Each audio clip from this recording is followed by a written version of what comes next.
दोस्तों, आज की कहानी है बहू ये काम वाली बाई को मैंने हटा दिया है। दोस्तों, कहानी शुरू करने से पहले अगर आपने हमारे चैनल को सब्सक्राइब नहीं किया है तो सब्सक्राइब कर लीजिए ताकि आपके पास पहुंचे हर नया वीडियो। अरे बहू, ये काम वाली बाई को हटा दिया है मैंने, कोई और देख, ये ठीक से काम नहीं करती हैं। कहते हुए कमला जी अपने कमरे में माला जपने चली गई। कमला जी की आदत अनुसार कोई भी काम वाली बाई टिकती ही नहीं थी। काम वालियां के पीछे पीछे रहना, साफ से नहीं धोए हैं कहकर उनसे दोबारा बर्तन धुलवान आदि आदतों की वजह से ये वाली भी चली गई थी। महीने में 3 काम वाली बाई को बदल चुकी हूँ। काश आपकी टोका टोकी की आदत ना हो तो कोई काम वाली बाई काम छोड़कर ना जाए और घर में सुख शांति भी बने रहे, लेकिन मुझे फालतू कहाँ देख पाती हैं। ऑफिस से आई सीमा बुध बुदाती हुई चाय बनाने लगी। सीमा प्राइवेट कंपनी में जॉब करती और पति राकेश बैंक में। घर में केवल 3 लोगों का परिवार था। एक ननद जो शादी करके अपने खुशहाल ग्रस्त जीवन जी रही थी। सीमा और कमला जी में बनती कम थी, या यूं कह लो कि अपनी सास की आदतों से सीमा परेशान थी। सीमा अपने काम और जिम्मेदारियों के प्रति पूरी तरह संप्रीत रहती, लेकिन ना जाने क्यों तब भी सास की नजरों में क्यों खटकती। राकेश भी पूरी कोशिश करता कि माँ हमेशा खुश रहे, इसलिए ऑफिस से आने के बाद माँ के साथ टाइम जरूर बीताता। आज राकेश सीमा को लंच में बाहर ले जाने वाला था तो कमला जी का सुबह से मुंह फुलाकर बड़बड़ाना शुरू था। मम्मी जी, आप लोग भी चलिए हमारे साथ, सब चलेंगे तो अच्छा लगेगा। सीमा ने अपनी सास का सूजा हुआ मुंह देखकर बोला, 20 मैं ससुर जी ने टोकते हुए बोला, अरे नहीं, तुम लोग जाओ, हमें बाहर का खाना कहाँ पचता है इस उम्र में। कमला जी मन पसीज के रह गई। जब सीमा और राकेश लंच में गए तो पीछे से कमला जी ने 10 फोन राकेश को कर दिए, कभी किसी बहाने से तो कभी किसी बहाने से। शायद उनका व्याकुल मन जानना चाह रहा था कि कितनी देर में आओगे, घर जल्दी आओ।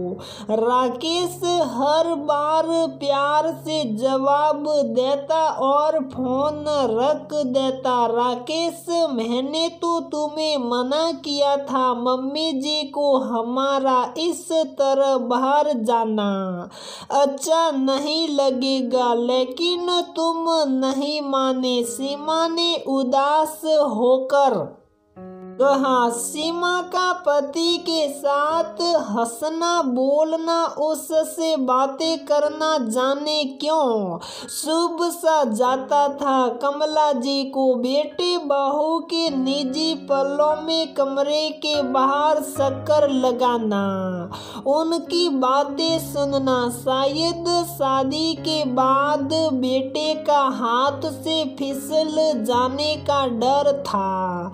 कमला जी को हर काम में टोका टाकी और अपना ही राज्य स्थापित रखना था। शायद कमला जी को, अरे बहू, कल तुम दोनों क्या बहस कर रहे थे? पूजा में बैठी थी तो आवाजें आ रही थी।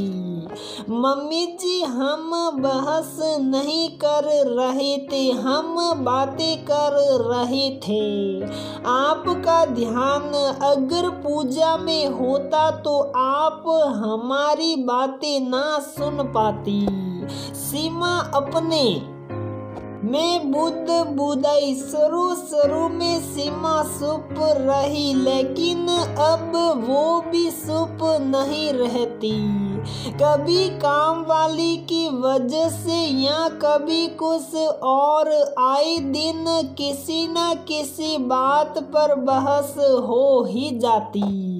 कमला जी पाठ पूजा वाली भी थी तो आए दिन कुछ न कुछ पूजा ये कहकर करवा देती कि घर की सुख शांति के लिए हैं। अरे सीमा बहू, कल मैंने पूजा रखवाई है घर की सुख शांति और खुशहाली के लिए। कुछ महात्मा लोग आएंगे, जप तप करेंगे, उनके लिए खाना भी बनाना है, तुम कल छुट्टी ले लेना। कमला जी ने सीमा से कहा। सीमा अभी अभी ऑफिस से आई थी कि मम्मी जी की बात से तिल मिला उठी। मम्मी जी, आपने पहले क्यों नहीं बताया? मैं ऑफिस में ही बात कर लेती हैं अपने बॉस से। अब मुझे फोन करना पड़ेगा, पता नहीं छुट्टी मिलती भी है या नहीं।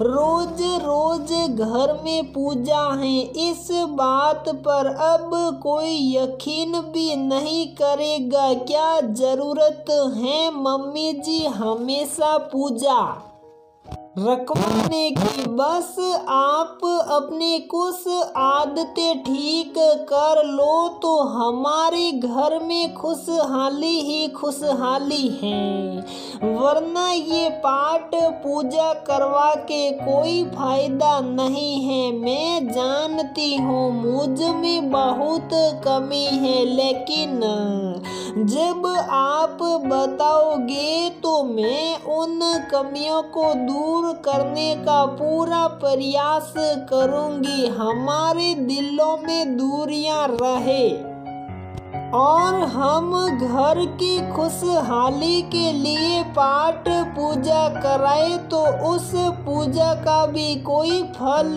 नहीं मिलेगा। मम्मी जी, आपको शायद लगता हो कि मेरे आने से आप राकेश से दूर हो जाएगी, तो ऐसा नहीं है। सबसे पहले माँ का स्थान होता है, उसके बाद बीवी का।